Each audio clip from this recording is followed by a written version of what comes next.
adik-adik, kita berjumpa kembali pada hari ini. Kita akan memulai ibadah kita. Kita memiliki hati yang penuh sukacita untuk beribadah kepada Tuhan. Kiranya ibadah kita yang terbatas ini tidak mematahkan semangat kita untuk terus memuliakan Tuhan. Mari kita memulai ibadah kita dengan pujian. Segala puji syukur hanya bagi Tuhan.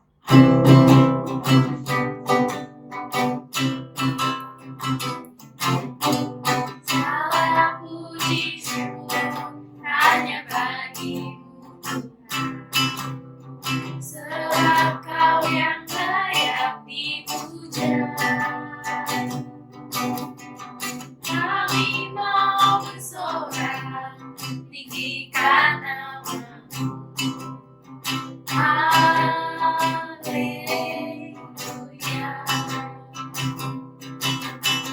Soraklah haleluya, soraklah haleluya, haleluya.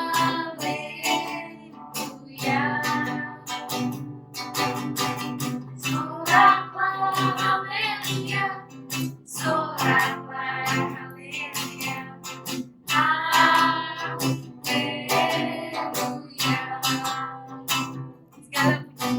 Segala puji syukur hanya bagimu Tuhan, sebab Kau yang layak dipuja.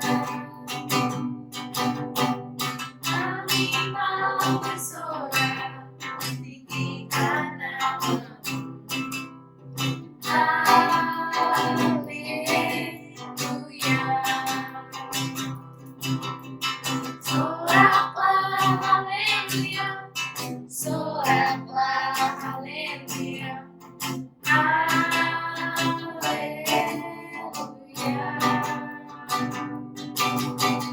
Soraklah haleluya, soraklah haleluya, haleluya.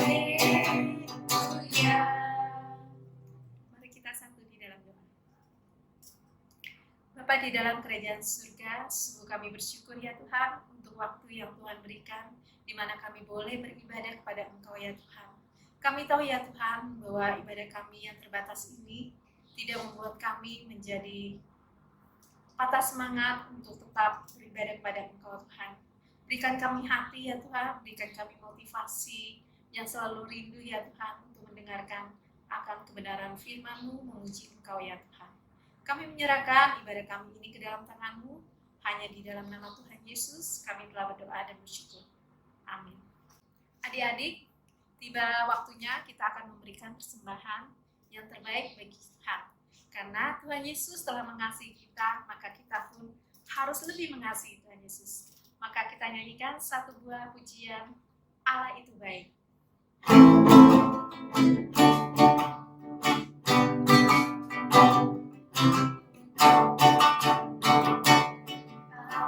Allah itu baik, sungguh baik bagiku, ditunjukkannya kasih setianya, Dia menyediakan yang ku perlukan, menyatakan kebaikan, menyatakan kebaikan, menyatakan kebaikan yang bagiku.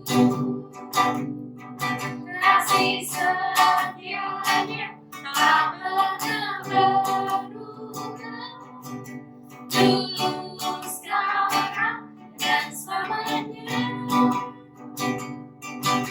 Ajaiblah kuasa dalam nama-Nya, Yesusku luar biasa. Allah itu baik.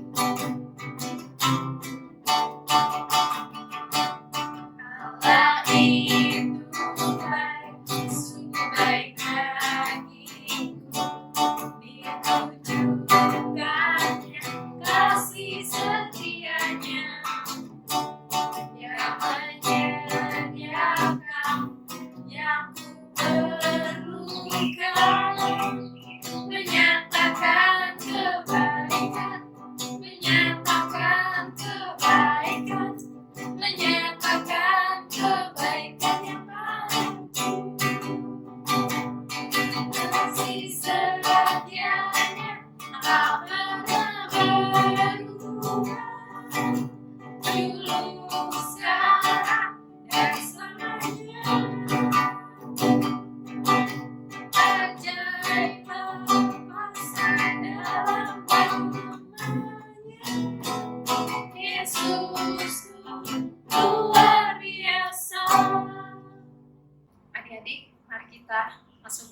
membawa persembahan.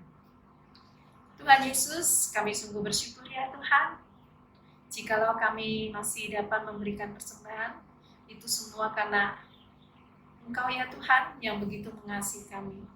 Terima kasih ya Tuhan untuk campur tangan-Mu di dalam usaha dan pekerjaan orang tua kami ya Tuhan. Kiranya persembahan yang telah kami berikan ini ya Tuhan boleh dipakai untuk pelayanan pekerjaan Tuhan di gereja kami. Hanya di dalam nama Tuhan Yesus kami telah berdoa dan bersyukur. Amin.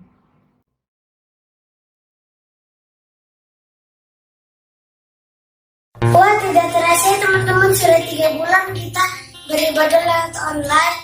Kami rindu dapat beribadah kembali di gereja. Tahun dengan lause-lause, teman-teman. Untuk saling berbagi cerita akan kasih dan anugerah Tuhan. Mengapa Tuhan mengizinkan ini terjadi? Apakah Tuhan tidak mengasihi kita, marah pada kita, atau kecewa pada kita?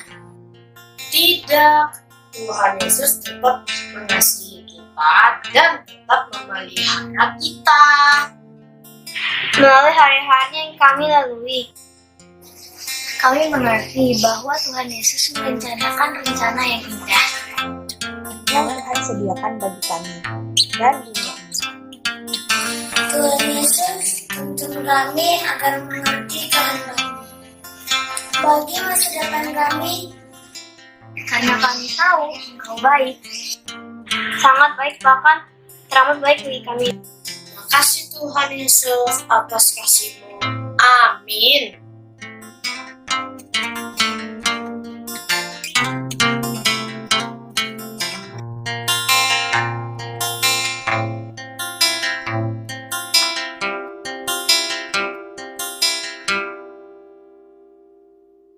Kau hiasi kehidupanku dengan murah-Mu.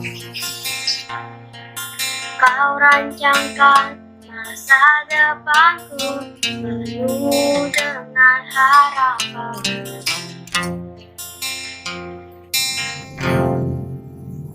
Aku ada saat ini, semuanya karena kasih-Mu.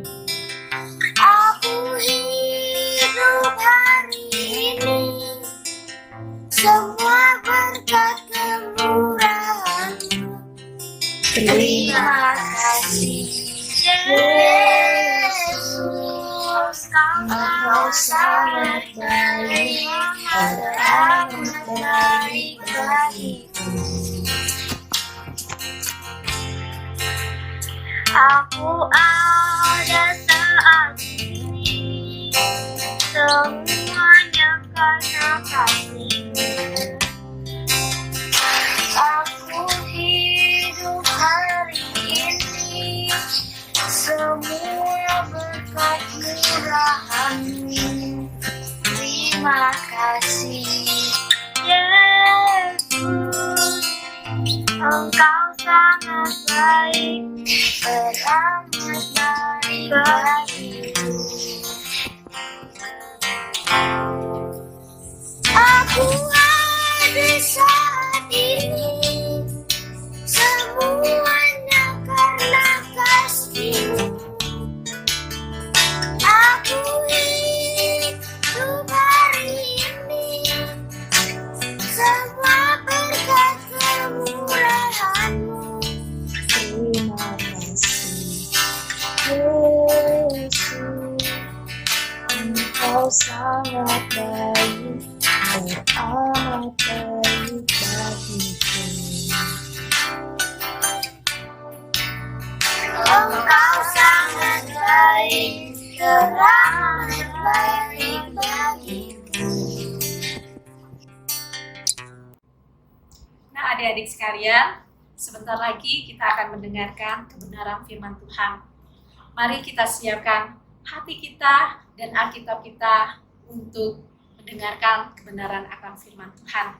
Sebelumnya kita angkat satu pujian. Kau telah memilih.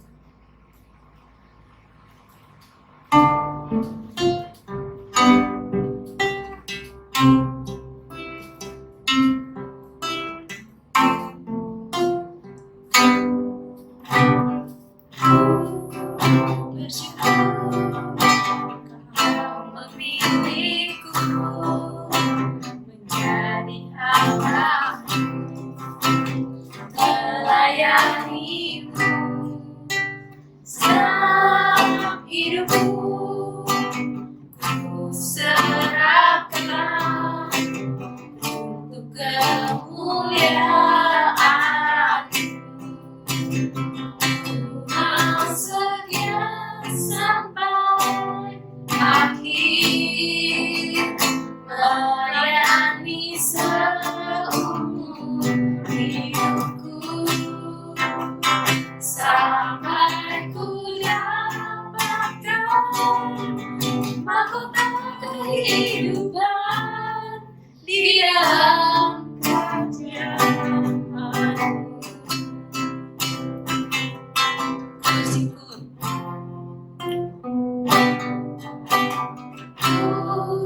bersyukur kau memilihku menjadi hamba-Mu, melayanimu seumur hidupku.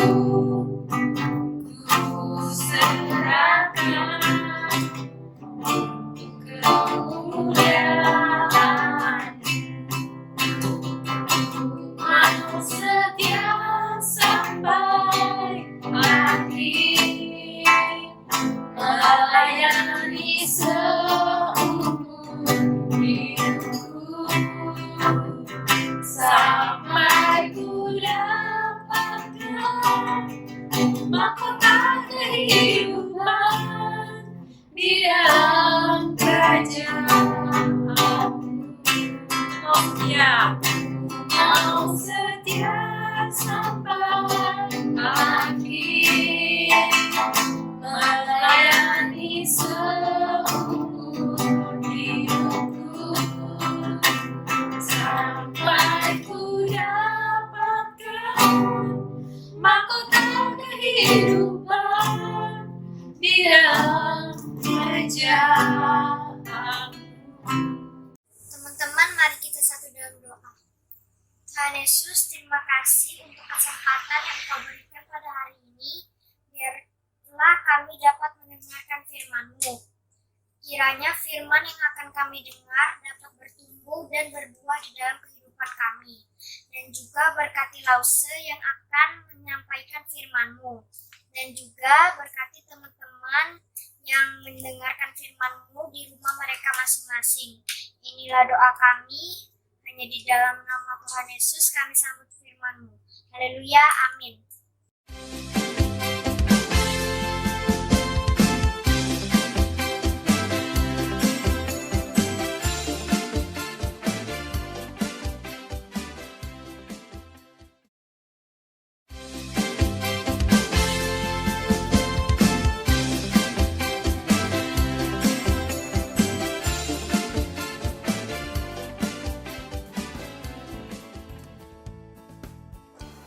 Adik-adik, sekarang waktunya kita untuk mendengarkan firman Tuhan. Kita akan melanjutkan kembali kisah yang ada di kitab Kisah Para Rasul. Hari ini kita akan bersama-sama mendengarkan firman Tuhan dari banyak pasal 8 sampai pasal 12. Jadi kita tidak akan baca semua. Nah, sekarang kita akan baca satu bagian, yaitu Kisah Para Rasul 8 ayat 1 sampai ayat yang ketiga. Ayat 1b sampai ayat yang ketiga. Oke, Kisah Para Rasul pasal 8 ayat 1b sampai ayat yang ketiga. Kita baca sama-sama ya. Penganiayaan terhadap jemaat di Yerusalem. Pada waktu itu, mulailah penganiayaan yang hebat terhadap jemaat di Yerusalem. Mereka semua, kecuali rasul-rasul, tersebar ke seluruh daerah Yudea dan Samaria. Orang-orang yang saleh menguburkan mayat Stefanus serta meratapinya dengan sangat. Tetapi Saulus berusaha membinasakan jemaat itu, dan ia memasuki rumah demi rumah dan menyeret laki-laki dan perempuan keluar dan menyerahkan mereka untuk dimasukkan ke dalam penjara. Adik, firman Tuhan hari ini melanjutkan kisah yang kita sudah dengar minggu lalu. Tentang apa? Tentang Stefanus, seorang yang percaya kepada Tuhan Yesus, dibunuh oleh orang-orang Yahudi, oleh orang-orang Farisi. Adik-adik, setelah kematian Stefanus, orang-orang Kristen, jemaat-jemaat semakin mengalami penyiksaan. Karena apa? Karena mereka dianggap mengkhianati hukum-hukum Musa dan hukum-hukum Taurat Yahudi. Karena itu mereka disiksa oleh orang-orang Yahudi, oleh orang-orang Farisi. Kemudian adik-adik, di firman yang kita baca, pada ayat yang ketiga, coba kita baca lagi. Kisah Para Rasul 8 ayat ketiga, kita baca lagi ya. Tetapi Saulus berusaha membinasakan jemaat itu. Siapa itu Saulus? Saulus adalah seorang Farisi. Dia adalah orang yang ahli dalam kitab Taurat. Dia menghafal dengan sangat baik. Dia tahu sekali hukum-hukum Taurat dan juga kitab-kitab para nabi. Jadi Saulus ini orang yang sangat pintar. Dia adalah orang Yahudi, seorang Farisi yang diakui oleh pemimpin-pemimpin agama Yahudi. Adik-adik tahu, Saulus ini dipilih untuk memimpin pasukan Yahudi menganiaya jemaat Kristen. Jadi Saulus adalah pemimpin orang-orang yang akan menganiaya orang Kristen. Adik-adik tahu, meskipun orang-orang Yahudi ini tidak suka dengan orang-orang Kristen, tidak suka dengan jemaat-jemaat yang mengaku percaya kepada Tuhan Yesus, tapi para rasul, para murid-murid Tuhan Yesus tidak berhenti untuk memberitakan Injil. Mereka terus memberitakan Injil. Mereka pergi ke Samaria, mereka pergi ke tempat-tempat yang berada di luar Yerusalem. Untuk apa? Untuk memberitakan Injil, memberitakan kebenaran tentang Tuhan Yesus. Masih ingat tidak peristiwa waktu Tuhan Yesus naik ke surga? Tuhan Yesus bilang apa?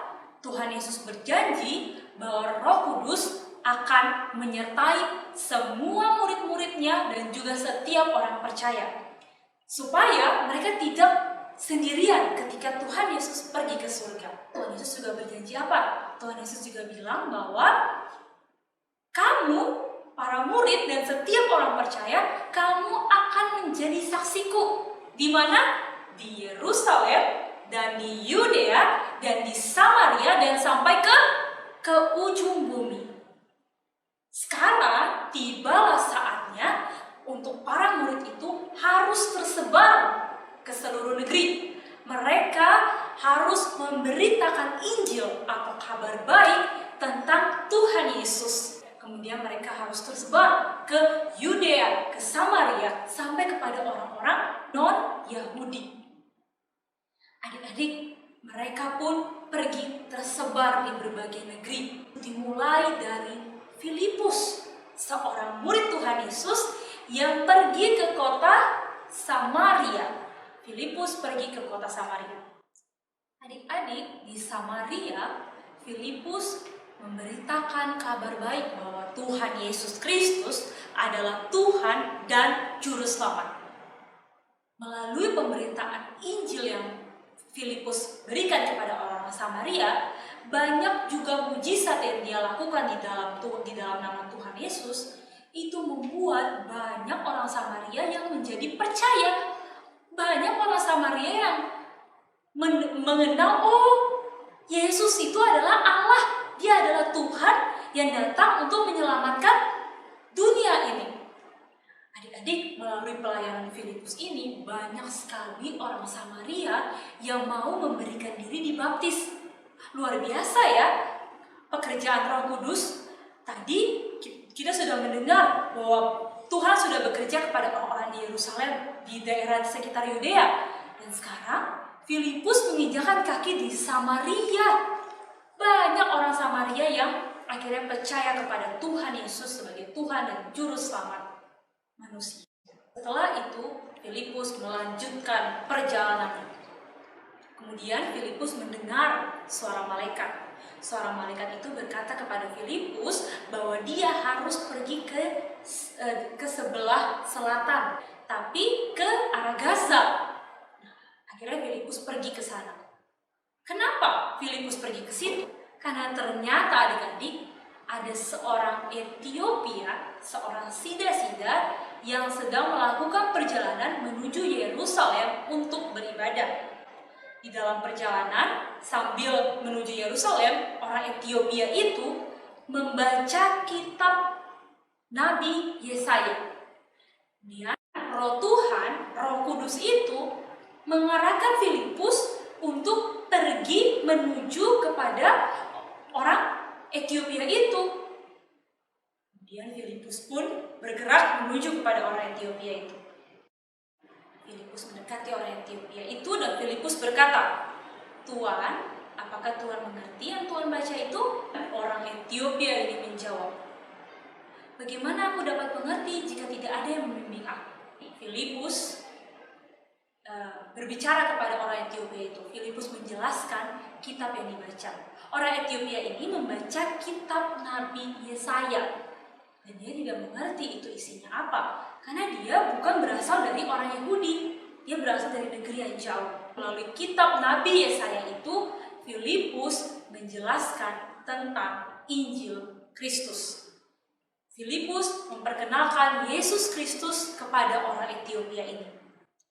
Dengan pertolongan Roh Kudus, orang Ethiopia ini berkata kepada Filipus, kalau dia ingin dibaptis. Kemudian Filipus berkata kepada orang Ethiopia seperti ini katanya, "Jika Tuhan percaya dengan segenap hati, maka Tuhan boleh dibaptis." Apa jawaban orang Ethiopia ini? Orang Ethiopia ini mengatakan kepada Filipus, "Aku percaya bahwa Yesus Kristus adalah Anak Allah." Wah, luar biasa bukan adik-adik? Seorang asing, seorang yang bukan berasal dari orang Yahudi, seorang Ethiopia mengatakan bahwa dia percaya Yesus adalah Anak Allah. Di dalam perjalanan itu ada sebuah kolam dan di sana Filipus membaptis orang Ethiopia ini. Akhirnya orang Ethiopia ini pulang ke negerinya dengan hati yang gembira karena dia sudah percaya kepada Tuhan Yesus. Melalui dua cerita tadi tentang Filipus memberitakan Injil kepada orang Samaria dan orang Ethiopia, kita mencari tahu bahwa Tuhan Yesus itu sayang sama semua orang adik-adik. Tuhan Yesus tidak hanya sayang kepada orang-orang Israel saat itu atau kepada kita yang sudah percaya. Tuhan Yesus mau banyak orang lagi mendengar tentang Dia, yaitu orang siapapun, dari suku, berbagai macam suku di seluruh dunia, berbagai macam warna kulit, berbagai macam bahasa. Tuhan ingin lebih banyak lagi orang yang percaya kepada Tuhan Yesus sebagai Tuhan dan Juru Selamat. Supaya apa? Supaya lebih banyak lagi orang yang diselamatkan. Tapi adik-adik, sama seperti orang Samaria dan juga orang Ethiopia itu, mereka tidak akan mengerti tentang siapa itu Tuhan Yesus. Mereka tidak akan tahu tentang bagaimana Tuhan Yesus sudah menyelamatkan dunia. Kalau apa? Kalau tidak ada yang memberitahu kepada mereka. Seperti orang Ethiopia tadi. Orang Ethiopia itu bilang, "Bagaimana aku dapat mengerti kalau tidak ada yang membimbing?" Akhirnya Filipus datang untuk membimbing. Itu pun tugas kita semua yang sudah percaya kepada Tuhan Yesus. Tugas kita adalah memberitakan tentang Tuhan Yesus kepada orang-orang yang belum pernah mendengar tentang Tuhan Yesus. Atau pada orang-orang yang belum mengerti dengan baik kalau Tuhan Yesus itu adalah Tuhan dan Juru Selamat. Itulah tugas kita seperti yang dilakukan oleh Filipus. Nah adik-adik, jangan takut, jangan merasa tidak mampu. Ingat janji Tuhan Yesus. Kalau ada Roh Kudus di dalam hati kita, Roh Kudus yang akan menolong kita untuk memberitakan Injil kepada orang-orang yang belum mendengar tentang Tuhan Yesus. Adik-adik, ada kabar gembira tentang satu orang ini. Masih ingat gak dia siapa orang ini?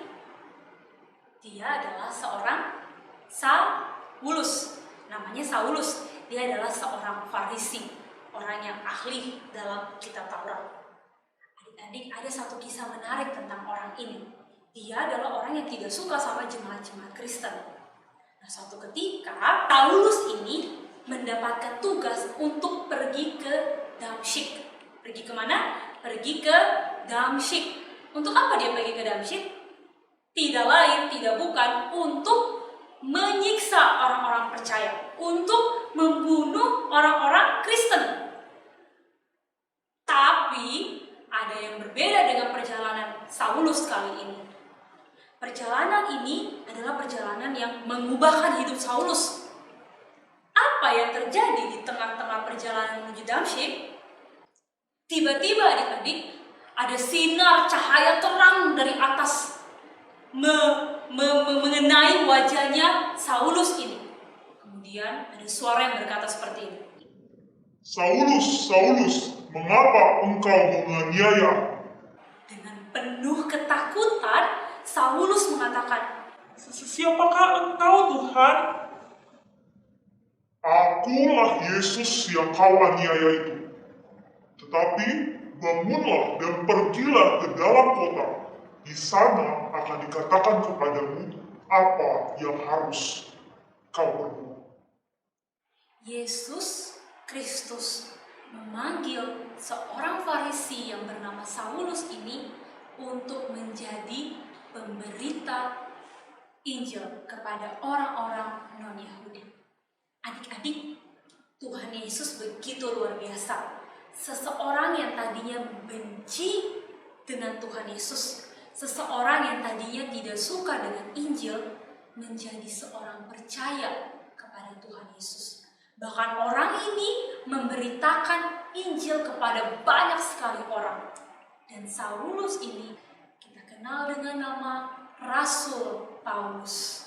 Dia adalah orang yang tadinya tidak suka dengan kekristenan, menjadi seorang pemberita Injil yang luar biasa. Ini merupakan karya daripada Roh Kudus.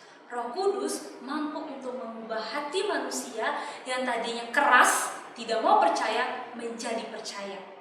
Yang tadinya tidak suka dengan kekristenan, dapat berubah hatinya menjadi lembut dan mampu mengaku bahwa Tuhan Yesus adalah Tuhan dan Juru.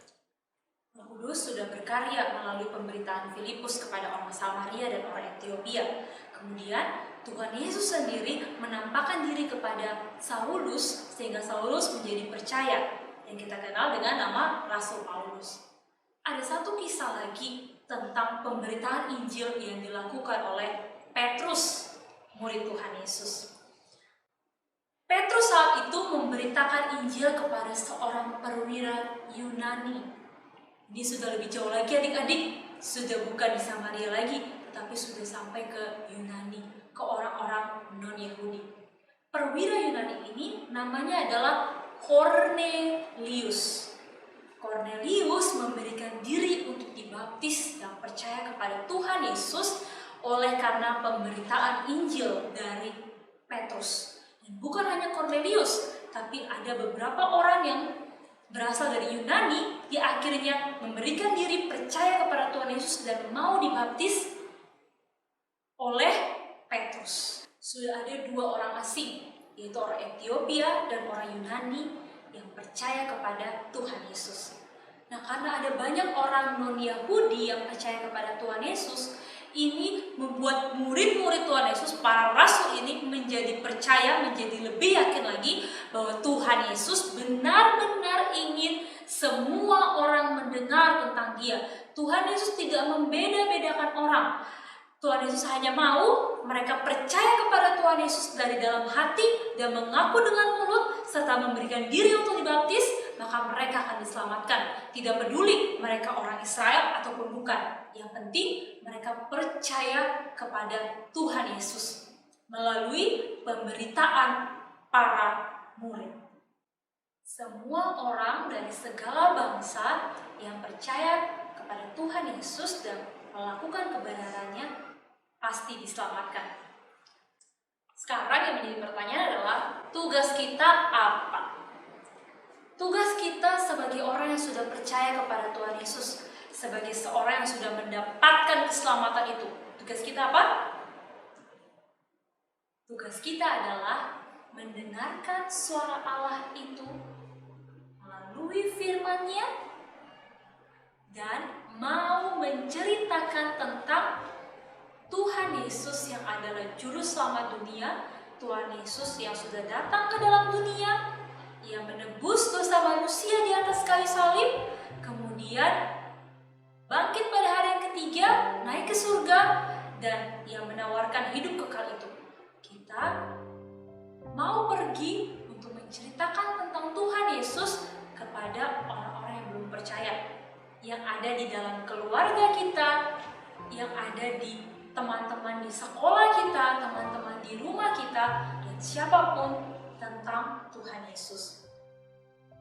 Mungkin di dalam perjalanan menceritakan tentang Tuhan Yesus akan ada orang yang sulit untuk menerimanya, atau ada orang-orang yang menjengkelkan.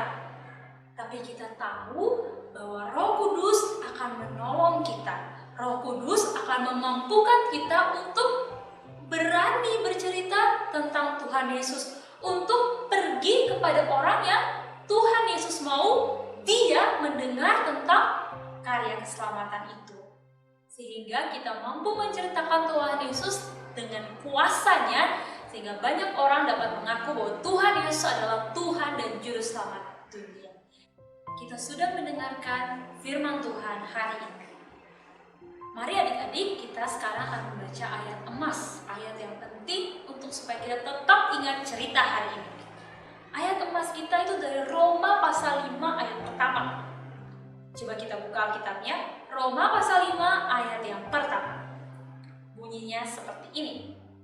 Sebab itu kita yang dibenarkan karena iman, kita hidup dalam damai sejahtera dengan Allah oleh karena Tuhan kita Yesus Kristus. Sekali lagi ya.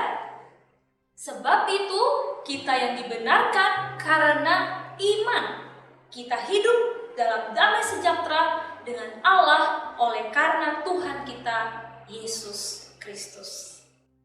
Mari kita tutup pemberitaan firman ini dengan berdoa. Kita lipat tangan, kita tutup mata, kita berdoa. Ya Allah, terima kasih karena Engkau mau mengutus Tuhan Yesus untuk menyelamatkan setiap orang yang percaya kepadanya. Ya Tuhan, tolong kami agar kami mampu mendengarkan firman-Mu, sehingga kami mau pergi untuk menceritakan tentang Tuhan Yesus yang sudah mati untuk menebus dosa kami kepada orang-orang yang membutuhkan kasih daripada Yesus. Di dalam nama Tuhan Yesus kami sudah berdoa. Amin.